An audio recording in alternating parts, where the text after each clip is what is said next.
Hello, welcome to the session of Art Unfolded.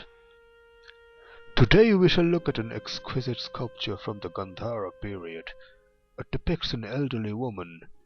We may not know who she is. All we know is that this depiction is from the Kushana period, at a time of a synthesis between Greek and Indian art. In fact, one can say that this sculpture represents one of many of the easternmost influences of Hellenistic art. Today, this sculpture can be seen in the National Museum of Delhi in India. Gandhara art, also known as Greco-Buddhist art, is a mixture of the classical Greek tradition mixed with the South Asian Buddhist sensibility.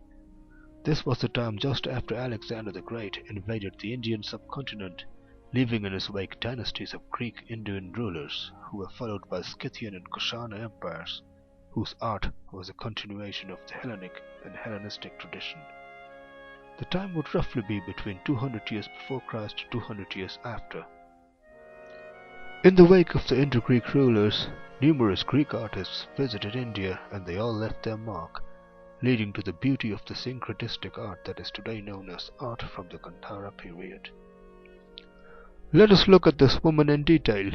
She is quite elderly, past her prime. Her expression is one of dignity. She is clearly a worshipper, a pious follower of the Buddha.